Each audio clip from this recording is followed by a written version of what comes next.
JC Black Stars JC na wabo already ended the betuna na they say 21st and the 23rd they attend say ejarumu benya omo itinerary na kan go dey atoso na tiefo nyina ehun ye baba nsem no so dey nemum initial comments kakra wa ho because me ho obi send ma me say they wa huni na me say dey ade no so say nyame adma Friday 21st October National Day of Prayer and Fasting Islam enti we prayer World Cup activities are Ghana Football Association na dey ababo ntin ti na 23rd ne kwesi ada so no 21st near Friday ne kwesi ada so near 23rd and we say National Day of Prayer and Fasting Christianity Andy boko there nyame adom ti nyame adom 23rd say me no dey kwa sorry yenuanu muslimi for 21st according to Effie said the bear work and we kwa kwaji abanu yenidi didi 23rd bedidi National Day of Prayer and Fasting and me fasting ya me my bravo me nwie me dey o ne ma ha me pa nti me fasting ya was me my bravo National Day of Fasting and Prayer for Black Stars. The only thing I make me for Black Stars is me support it as a citizen. Say me support Ghana Black Stars. Say nema bitimi akoyi e dia mo say be koyi say nkoyi. I was say me support it because I know you Miami film.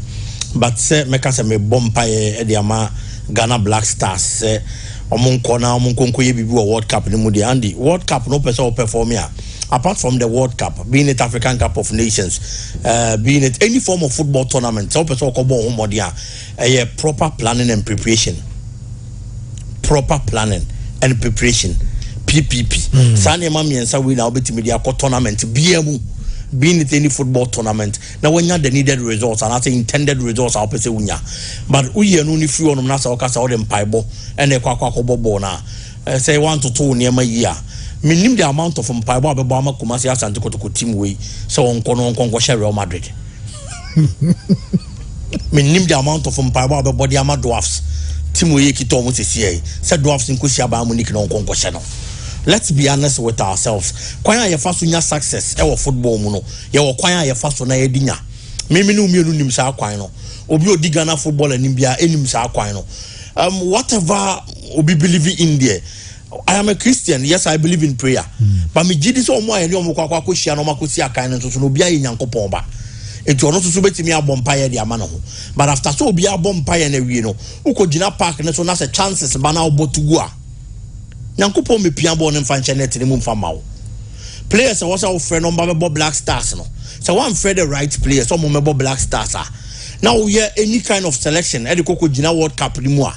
There is no way say Nyankopon be si from no baba be games ni bi di ama o. There be the 2010 no onye fasting. And the same brabo me nyan wi de tese me de o. Me wo how be bre e wo say me bon ho pai na Nyankopon. Jare say obey 23rd October. Me nyin ni say so fo be. Hey.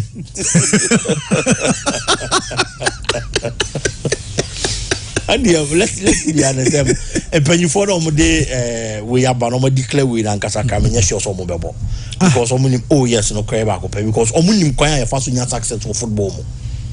Enye mpaye.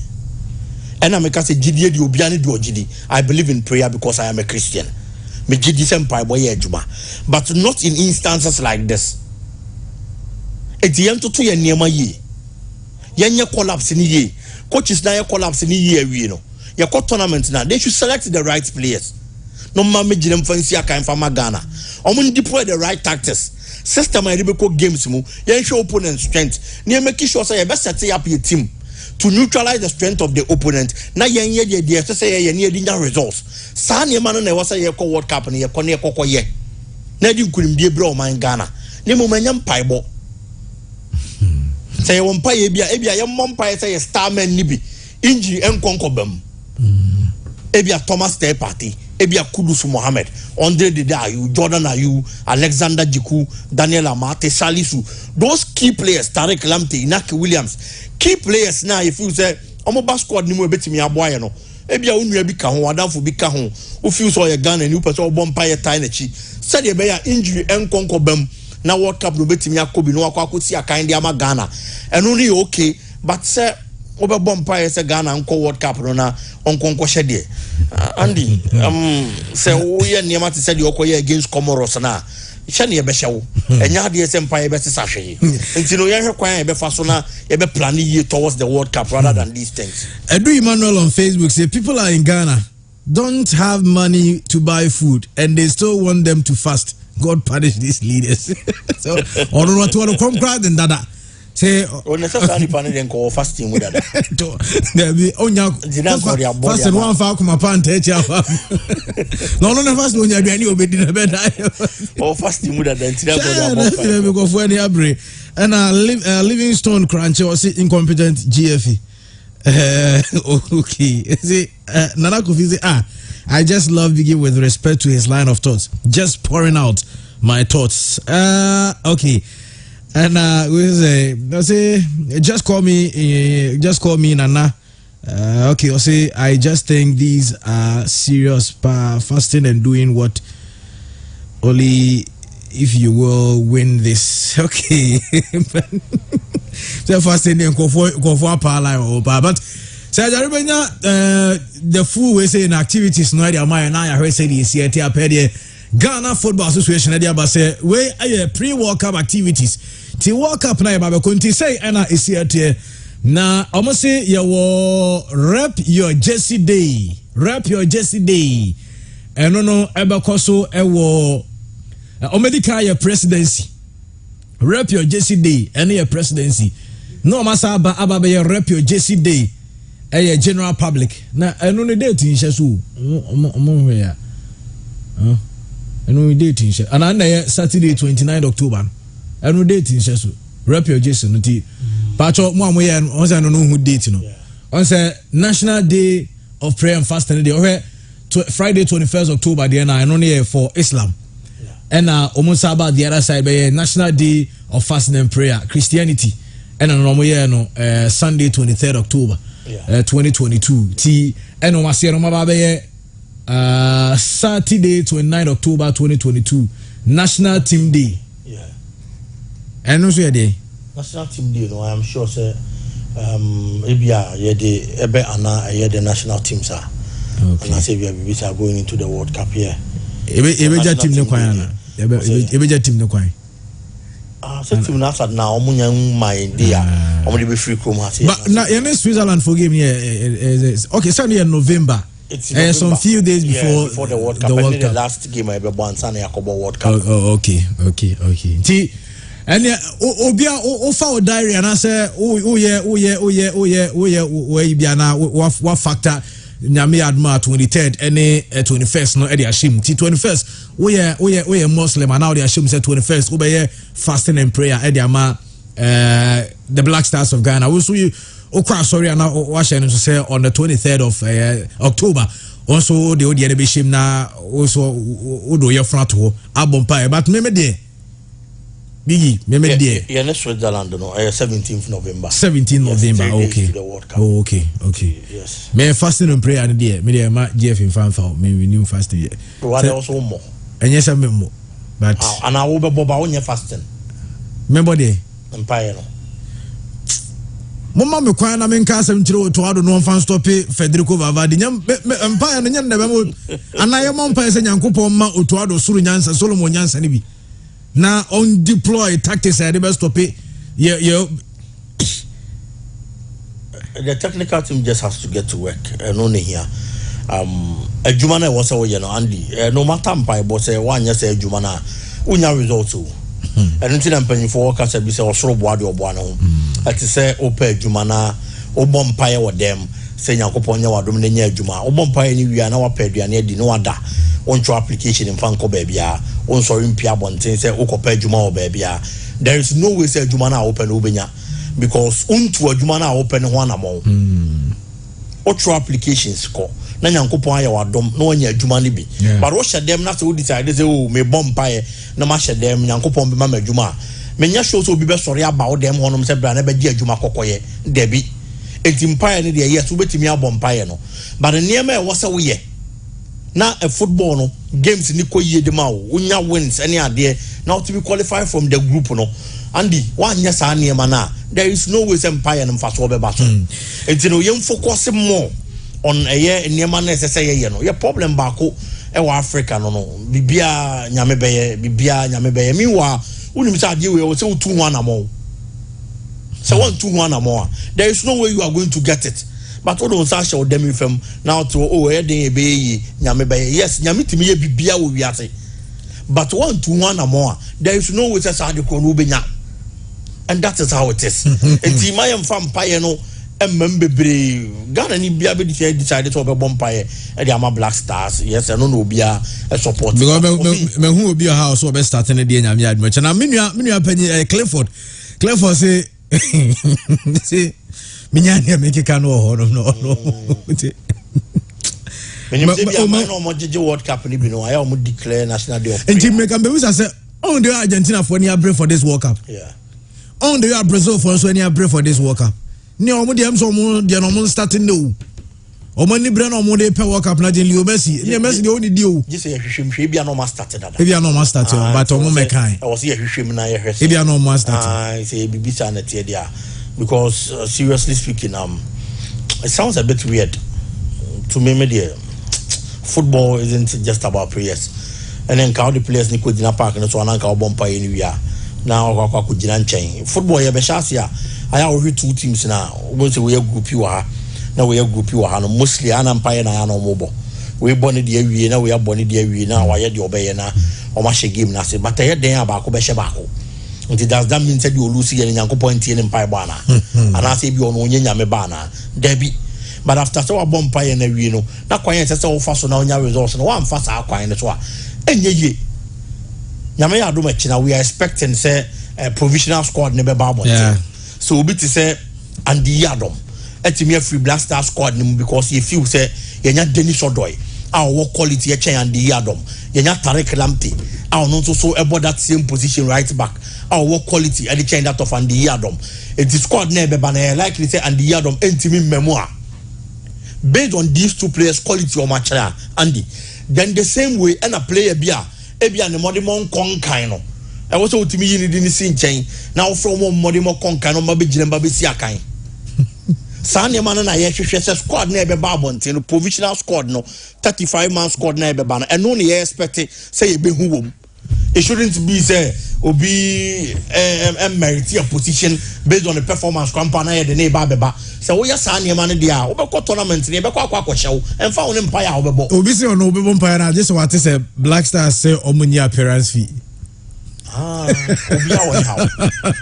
Yeah. Since this what is the players need the appearance fee nothing. Actual mind. Yes. Then you know you fast in the we know be breaking faster now. Now says can be the amount no they breaking. Name my thing. Nti say ono the all chain no ansa no abompire the amaga na untimi bi goje no. Say one day. Say one day say ye den ono ne de no. Like it's a whole different thing when someone decides say me say na me person me here. We say a appearance fee when na akwankyere. Yes, I'm not making. Menyamna meka yo. Kala fu wazu esi na dia aba. Na jarede to so no nyamna meka e. Just finish out to so we mu sanya andi ni beginner ye ka. I am from the Ghana Football Association o mo dia aba. Say nyame adma wo ye Muslimin ya Friday 21st October. Nyame aduma echina. Aha, oka Friday na say wa. Nyambo echina eye National Day of Prayer and Fasting. Ti nyambo echina we Muslim a enuko say ti Hafiz mamuni di china aman niko say moye se bia mbepe buadi Zakov Muhammad ene menamfo for Muslims no nyame admo china momfa mo yefunu to na on Sunday biggie fa yefunu to Sunday so bom si ebe say I come out there do so out there do so I want to be in your fast and they be out there do so na say we want to me etiquette mo be yo minyini ombe ti abi konti make say minyini nandi ketokreku obi o matter in football and at Ghana Football Association biano enim kwan ya fa so nya results o ball mu Empire, Empire. Yes. So unti bi da say Chrome Hanum supporters because the team nya we wait a means man kure that is how it is. So team nya no matter what you are going to do unti be performing. So build a strong team. That's all believing in prayer. You support the team with these kind of things. And until I make us empenny for the football and na nkasa no. And inquire your first success for football and they know it is not about prayer. I am sure say ABA one of those things to create certain awareness.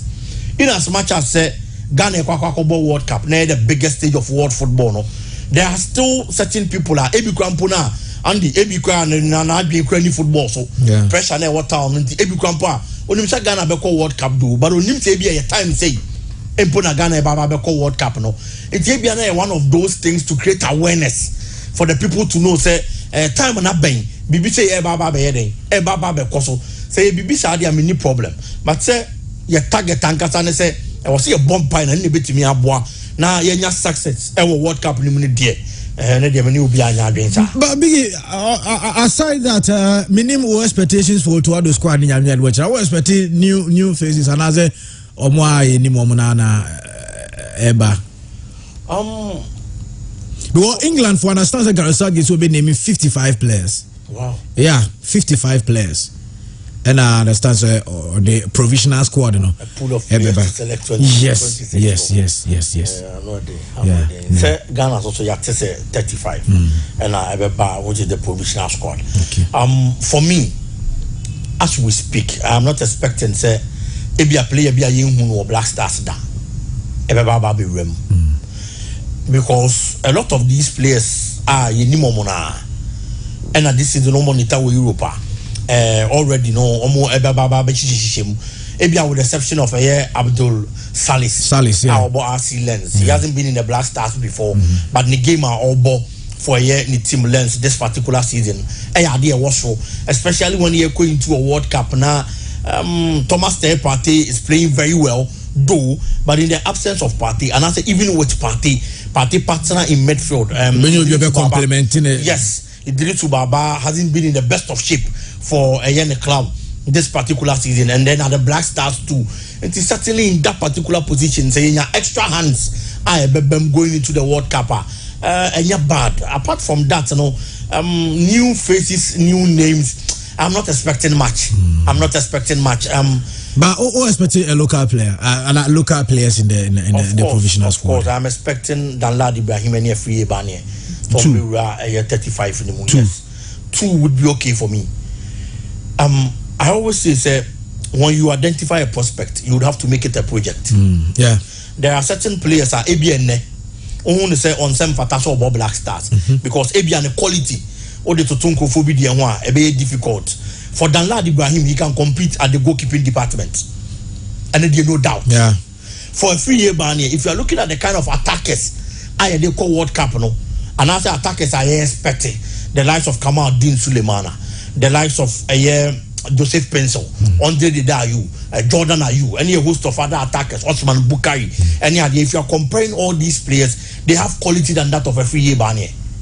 And for a 3-year ban here, they are all competing in one position, and as a place, it's very difficult. But until you see the word say, if you identify a prospect, you have to make it a project. England, Brazil, and the players the Miko tournament.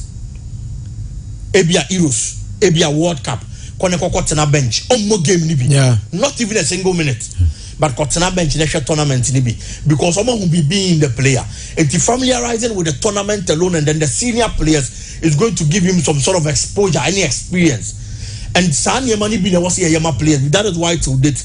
There are certain players in the Black Stars. Abdul Fattah Isaaku, Afenajan. People are saying, say, this particular season, but for me, I want those guys to be there.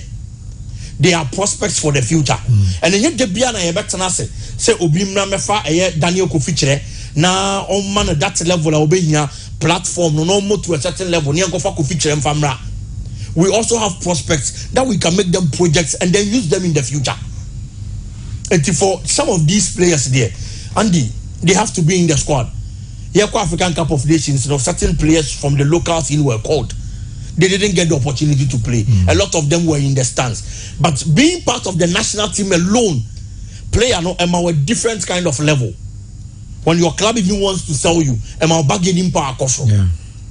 Because or you play your national team. So imagine them getting to the World Cup stage. And apart from that, the clubs are also going to benefit. The clubs are going to benefit. If my memory serves me right, for every player or club being around $10,000 or so for every day. Every single day. Yes. It is certainly Kumasi Asante Kotoko, Hatshepsut, Aduana Stars, whichever local based team that opportunity, send you play a PM our World Cup stage now. At least with the current economic situation, they are going to get something. I bet me about clubs, and I am not saying based on the money alone into the emphasis our players, no. These players I am talking about has the quality, and that alone serve as a motivation to other local based players. Say, nipa some see them in bobo Hatshepsut. When I'm in the bobo Kotoko, many way in the boy Diana, many way in the Ghana Premier League. Or the person has gotten the opportunity to Black Stars or World Cup. So if I am a local based player, that's a man so many years me one. Let me an opportunity to tell me about Bobby. At a point, the local based players, I will see that kind of confidence. Yeah. Because or you know you better call up into Black Stars. I remember Kwabena Duse Azaro from Kumasi Asante Kotoko joined the South African club in Mpumalanga. Kwabena Duse call South Africa and 3 months no one call up into Black Stars. And then you sit down, if you're a local player, you ask yourself, say, of course, South Africa 3 months, at the end, I don't see a man opportunity to remember Black Stars just because we're too quiet. Every Ghana has said, one way or the other, these are some of the reasons increasing the player exodus situation. And see, if you give that hope to the local based players, at least 8 minutes to us here. But Obi Honoma, Obehenwa Boy, at so.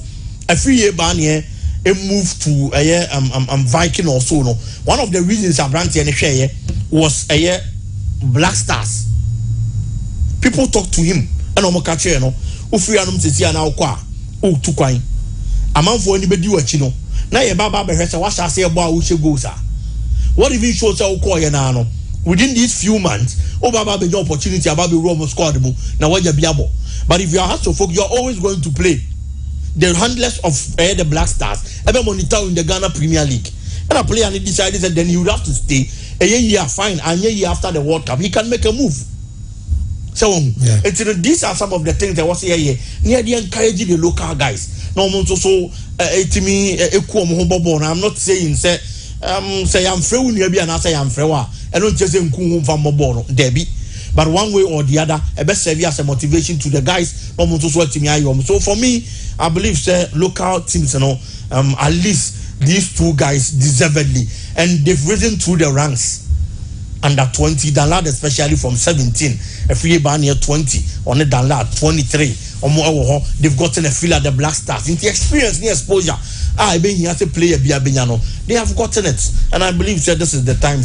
Yebema and Manti and this call up. Even if Amunko World Cup will be crampuna for the provisional 35-man squad, and they have to be part. Okay. So Razak Pimpon, a former player for the Black Stars of Ghana. Now Razak Pimpon, they are to just say on the GDS Black Stars ever walk up young group in you bet any qualification from the group. I think we have chance. I don't know how the team is going to go, the final squad is going to look, but seen from outside and how the players are doing around the world, I think we have a good chance to qualify. I always say that the football is round, anything can happen.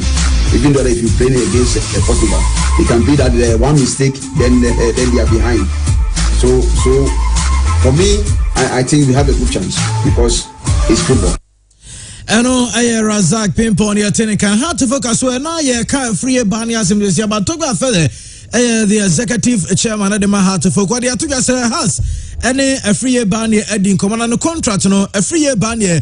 And so I promise you how to focus. And said it to be a church Afie Bani, of course, like any other player of ours, we want to be able to retain, the membership of the club. So negotiations have been going on for a very, very long time now. You have no idea. They have been going on for more than a year now about the extension. He has always promised us that we will extend. So we are hoping that we can still sign with him now that, the match of Sunday was over. You remember he had to be in the Black Galaxies, the Galaxies camp for some time, then the Black Stars camp, and also he's been very busy. And we decided to also, understand him and allow him to focus, for the good of his professional aspirations. So we still are hopeful that we can get the signature onto a contract.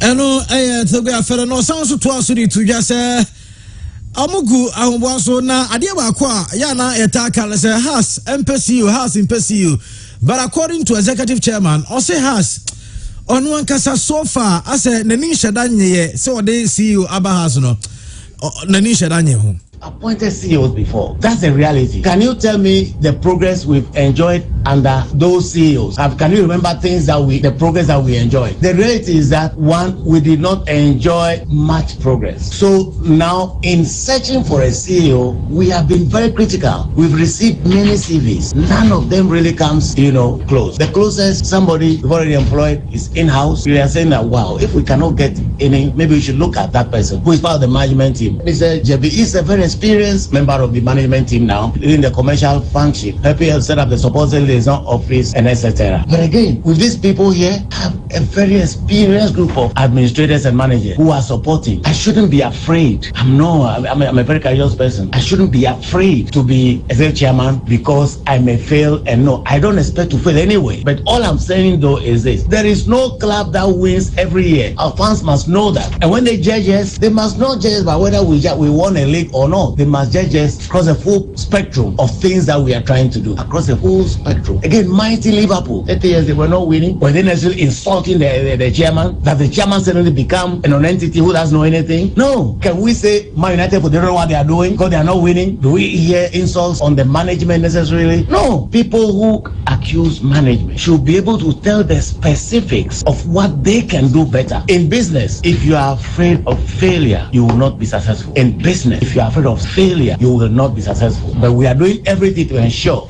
that we cannot fail. We are not guaranteeing, and we will not guarantee that we'll win the league every year. No. Much as we are investing to do it, others are also investing to do it. If we win, Kotoko will not have won. If Kotoko wins, we will not have won. There will be only one winner every year. We want to be the most dominant among all of that, and that we are doing whatever it takes to achieve. Executive chairman, so we are fair and I are telling Kano sounds to us to get some of what do now incident to see our class post when you are in a perimeter. No, so we are so with regards to the coach, what happened was most unfortunate. And knowing Coach Bueno the way I know him, he did not do that. I don't think he personally had negative objectives. I didn't think he had, negative motives, devilish motives. I thought, he was misled by a few people whom we know, who went and persuaded him to get onto the pitch. And I know very well he deeply regrets it. Even he has sent me his own personal regret and apology. So we have forgiven him. But we also know that it's part of a security failure at the stadiums. We've heard about people who enter our training, our changing rooms and what have you. People who enter inner perimeter. We discussed all of these things this morning, and we intend to work closely with the NSA, security agencies, to ensure those breaches don't happen again. It is truly unprofessional. It's against FIFA and CAF rules, but the good news is that he personally did not know the implication of what he was doing. He was virtually pushed into it, and he deeply regrets it. So go after and attending Karuna Elvis Hermanese NCC chairman. Also okay. Sir NCC no plan some passive vote of no confidence. Time or resign from the board. I'm resigning on the board, the NCC called an emergency meeting and they expressed their me for that. In that meeting, your party resolution saying elections, to overthrow all those who raised the concern. My opinion was that my free board this without informing them. They believe said then I don't deserve to be the NCC chairman. So they were passing a vote of no confidence in me. So in that emergency NCC meeting, secret vote, I'm a 12. I'm a those who were against me 3. It never came into the media because I am not the type of person. It was me. And I said, if lots of things happened, said you because the chairman is not on the board. Kotoko's chairman is not on the board. But don't they meet regularly? Don't they update them? Are they not working together? And when you go to Liverpool, the Liverpool supporters what is not on Liverpool board. But the strata is that every quarter they meet with the Liverpool supporters front, the trust, they iron out issues, they send them mails. There are a lot of ways you can work. You don't necessarily need to be on the. And when I left the board, I didn't stop the board from inviting any other person on the board. Elvis Hermanesi and Yaten Kanabigi ma yen has in same no kakra no pay you ram kakra ba kakra sabe to sunti yen and to go after them I'll continue to say this ujina baby papa ni jina na in one way or the other obete papa na say asema na o ka say obaye no he was asking so one point CEO sana or point TV to the extent that to go after the two coin of Bruni McNoonan. Yeah. Edeneba. So may I cry to folks see you. But yet, based on the name of Biana Ekokos or club anymore. Unfortunately, the man had to leave. To go after the appointed had to folk people. True and true. I see where we have to folk for Omudo Timno. Into Omumano may have to folk CEOs and from a club. And the we are seeing. Now a bimumpo at the house of folk letterhead a year travel and tour. I assume the amount for 2 coin. They were CEOs of a car to folk. It is all you to go after there. Now under watch or rain. One who's on your way in appointing a CEO again. And yet there I'll be a idea of honor. But you are going to tread cautiously based on our past experience. There have been people to go for the catch or monte, Monkona estimate to infamra about Pobimai any idea.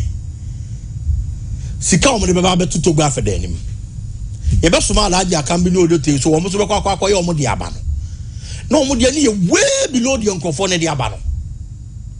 It's the only businessman. And found so was Kabi Bill.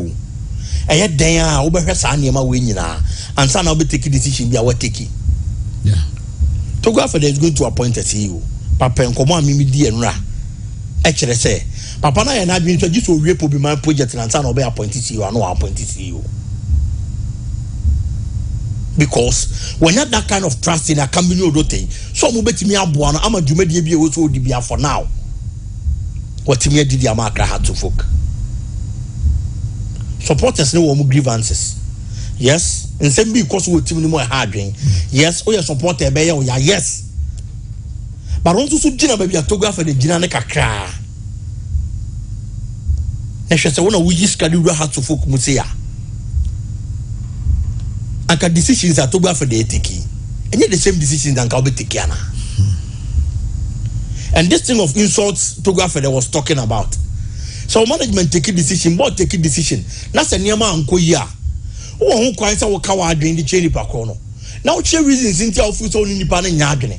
But to that extent of insulting the person, now but try to over Bunipana there. It was wrong from the heart of folk supporters. See, I'm coming on the BIA chairman cano. And I is will be no Yagane quantity was would do at them. Yeah. And only the normal Ukrumati. Because your homophobia recently. Almost social media, nobody any numbers. So everybody feels say now person any chance any you are going to get the needed attention. But it is wrong. That is not the way to go. And for me, to go after there, so should also find a way. Say their supporters depending on how better me a crampoa. Won't be running a football club without the supporters. And there are times yes, Casadema about talk. Asema me mefre waka akere ono wakoma wo so say kwampo na obenya abotre ene makasa ebe wiase ne adi nkomo na ama wate maseme nso wate wase na afa ye nyina ye kɔ yanim e bia na de me pese me ye because me na me ye boss man sesa no eno na me gu so ameye but afa me no akasa mo akoma aba fom ama de ma ye ma dwen se me ye bia no why ready to be support me and to go for the we understand how to focus your dia yet ya say now this cash team no but won't even run a football club here without the supporters. Imagine they have to focus Igbo league match has the Kumasi Asante Kotoko now have to focus support about Okrampo. I decided the air cost will team no into one stadium. How is it going to be like? These are the importance of the supporters. I'm going to bet you team on. Say Jumano management members in team yet. Board members in team yet. And supporters done a baby generium. No more who mobile balloons, the phobia colors, rainbow colors, no more the Gina green stands or Babaya, no more yet the tight team nechi. It's a supporter that so contributed directly. Say ye indirectly. Everybody contributes to every club in their own small way. Because the risk involved. Say me free me fee. Na me jamen power. Na ma tina ke mu say me kwa kwahwe house of folk nko ano. That alone is a very big contribution enough to the club. Because me free fee mporo. Ka na me kofu me nim de ekoto me kwam. Ba house ntime mfa ho. Me ko stadium akwa kwahwe ball. Sanya money and Nema management members in Timinye, board members in Timinye. And based on these things, you are going to need the supporters. And as much as I want to call it the shots, but you should find a way, not bridging the gap between on and supporters. No, so I give me now, we are. Me sure so share supporters now on your Mokasa. Or the 2 of them. So, quite say anything, I'm better me faso. Now, any being see, and until I decided me taking the decision we are, the supporters are going to understand. Because supporters don't want to my power at the moment. Me say I have to focus support at Timmy Troy and set in a book. So no, the secretariat may fat in Kumasi and the Kotokode, almost a glass and quart secretariat. And you took off for the Sika. Poppy Man project, and you took off for the Sika. And to do things as such a person, or first supporters to know church and Yamuchiromo. Say any being seen to me taking decisions we are. Supporters in Tiasia. Over Tiasia. And I believe Sasana was a to go off for the year. One I'll call it shots, but at least give some little credence and respect to the supporters. You can't run a football club without the supporters, Andy. Mate, I know a big year. What's in a calibrator? What tell us? What tell her? Yeah, Mammy Tio, so I create house, no almost sensitive. Yeah, said you now big year can I bet they say you bear house of folk and I say team beat is a protocol, and even other traditional teams beat say be united. But for quarter non nebusun adoas without supporters. A bed is a baby. Even though say team no never say see ano about 80 to 90%. I say Togbe and a running team no. But still no a man for so shares womua since almost walk quota kakra when it comes to contribution or year no. HSS still supporters no so tracker and so a team no nti e kobani say ya ntokwa no beba but also who say fie any fie and you say ye casma a best supporters na bufo say ada hu yenyiam no e bi omunya house of folk na no ada na has any AS Bamako ebebo no unso amutu issues bia gui esa say club no supporters no hu ni say without omo nya de betima yeyi and omo so ntimi nko nya club no o ma club no so enya jejem ti also omo ko no omo ko support eno na omo duru ya ne amanko ye a afesade omo eyawa omo ewo omumu concerning managerial decisions ekwakoso no na ema omo sa act ye no akwakofa sa we nyina ba migidi sense ka has dinkunimu a agasa ne ma we nyina no ka supporters no edo omo ya no omo bufu nyina no ebe jubilation wa bra omo timi nya qualification on the denti e say omo settle matter no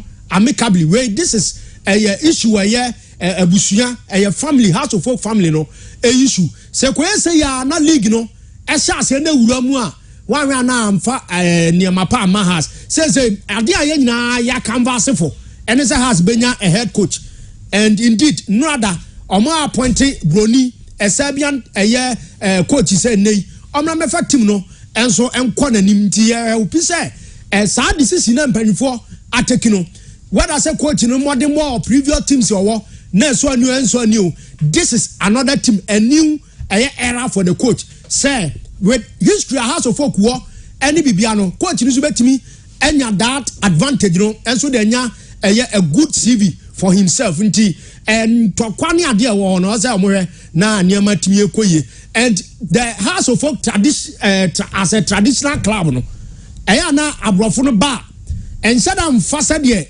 yenim no even o de kotokokra ba be hemu a eya na nya hize say broni coach beba na ebi aba be dim kuru asa na o de ko ohun say indirectly no mo man target but directly omo man target by indirectly no where no abra na the executive chairman Togba for the 14th kasa no o ma yete ase say coach no e wo so omo nka de onye de but coach na kasa nim say taking House of Folk no resource oriented club always no omo hia Lawrence nti kwambia so no e was a league title any Africa so mbe ko mbe ya de no e be a bona fide target for the coach say yan kanchro but also we man yam atime koye and the last time Abroni coach dey has G League no 2006-7 season year no so no bibini coach and a chance coach Otakenten and African niama ankoye wan wini ba kokora okaya two say some ko group stage no after say almost share Ethiopian side na obi anim say has a few more for nil na St. George si jaibo na coach Otakenten na steer their first but they do tell me no na league ni niama ankoye to am edi ni sinchai Ekofa Constantino Dobret at the same region and we free by Papeche Mosta Nibia Sa Serbia ne San Kronkrono and Papa Bulgaria ni ade o ka say kotokwa konya bi kura firi wo e de bae and Chama Papa no be fa adwumadi no Ultimate League in 2007 na since 1970 din say 1970 71 season no na din say coach wo ye Bronifita and House of Folk ebeje Ghana League and that year Papa ni the Kahens Wagon from Germany or they has beji league na and okoko team Mali national team 72 AFCON the best AFCON na Mali abo mu biem and so mbekọ finals and that year they made to the finals and that coach and what they has Aji League obi anim say on what they has ebekọ nanim and oja team no ekoko team Mali national team so this time around Omasanya Broni coach from 71 2007 sa years we no just once and a Broni coach and the has abeje Costa Puppet LED league na otwimu ba 12 points e go to a time na ya catch table no ti no so omo sack no no omo kofa omo former coach Nino Thompson no a former defender for the club 77-79 no a part of has team and about 2 African championship finals and no boy at the house at the last 7 games at the house Eba G League no Abra Kimfesa Esha Costa Puppet in Kumasi so this time around no Akoba say na se Broni coach na ba also who the history of the club no me into kwasem sinche e was a kwa be no mo fa so aboa papa no am no Ultimate G League esan say the club itself Broni team form G League and it's all to the mechanism. So this is issue. Supporters in the betting abua. No more who sa direction also mofa and piebo also mobo support also the mapapano. Na league and catch 3 matches 3 points. And said 2 points, right? So I'm about 3 man no more draw 2 alusu to a Diana Stars. And catch Bibian Tiae Nabu. As I said, just 3 games per and a yabo. Yes, a year beer. Last time I has G League. Not first 3 matches, 4 matches, name koye. The same season has Kolusu to Adriana Stars. Any idea week 1. Omsana outstanding idea, but now has winning matches. A BIA and Papa Ndiade Samuel Bodu. Ebefa team now or Deep Wamak has a G League. So Omu say Tokwa any idea bet me as I had team no cry. Ama Ebia Targeta. I also has a miti say next season House of Folk. Ebia baby a person almost say Ginano. Ombeko. Binit Confederation Scars on Magic FA Cup no and I say league no respectively no also House of Folk who sad the minimum than a year crisis na abano and look I say eba massa mess no eba spoil the season House of Folk done anim year you woman na me hu ade bi se obi asende ade ma me say metia say yes e be National Day of Fasting and Prayer na o Sunday story bi ma me o say o hu Twitter and na makwa akwa na me hu say assistant coach of Black Stars George Boateng has reportedly accepted to be a pundit for beIN Sports during the FIFA World Cup. That's a serious. How? How? Just a train for development because assistant said Yintimin confirm. Yes, and in the story they said George Watson has reportedly accepted to be a pundit for being sports during the World Cup. Say confirmed they say was accepted bibita. And I heard Abia say be obey before World Cup na before you were that say I draw say a plan say Abia program line up on say listen Ghana 18 men do quarter ho ba bia say before and Ghana World Cup no a national project, presidential project. They are saying man penny be kai. They are saying a sector minister be kai. And coach or take or assistant coach no for Mampenya some let's go by Mampenya some kind any sector minister some be can say ye kwakwaje. And even say kwakwaje kra na ye betimi ne tournament ni nyina wi abra do semi finals. Exactly. And if it is true Abia na Black Stars aduma no jaya ye be dey hu.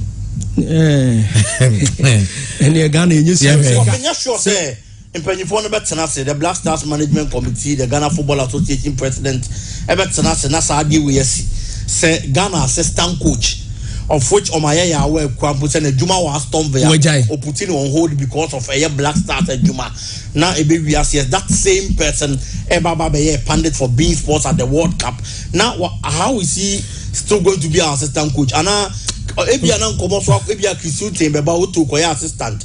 Well, unless otherwise, because if this is anything to go by there, any for can be Bible and tell me because it's hard way say dear, sad way dear. Oh, David. I'm just hoping that. I'm just hoping that sad way say ain't shed and no cross but. NLA 590 mobile say Sunday as that to the so because into Sundays no emoye de and one so dial star 959 hash now ko any www.590mobile.com.gh at that one some and 590 trade wins chemist and for paying tablet and sort of number with you actually can say fever jibina nom na emo kama syrup na your Friday tablet 10 penny for radio scop syrup woba wa ko da na sekata on radio sabe to asere ma trouser and sunsu no di we me ya che nom trouser no bi ne di we me kama e ma bibia enko so emfa wasan so na ye ka as a FIFA World Cup no baso na FIFA World Cup ne baso sa so World Cup boom pure 95.7 FM bibia about the World Cup no nya pure nti me fide na ha say na bibia about World Cup no yen fama o mo try ti drunkenness level energy drink Holland Insurance last chance travel and tour fancy apple cider sports center and a perfect print on etai na World Cup no yeah there but sounds so and a World Cup I can say Go TV World Cup and so aba na almost say the biggest football tournament in the world this year. Get your Go decoder and plus for only 89 Ghana cedis and upgrade to super experience all 64 games. Stay connected or reconnecting using star 756 hash enti kata nie Go TV nie shawani so into Go TV also love it. Walk up no Go TV Emma Oninyina and sweat nyamware na bibia and so akoso Queen's Gate Bar and Restaurant Ebo Air Stadium Babera Sports Stadium Center Laiwa di obedie di obenum nyina no local ne continent nyina kwa obenya bi alcoholic no alcoholic nyina no room Ewo aye Queen's Gate Bar and Restaurant obenya bibia so life na bi dem nema so etimi atuye well yan sorry Emma Pure Drive Emra me say Kelly One any team no aye crowd or moeba na omode aye Pure Drive no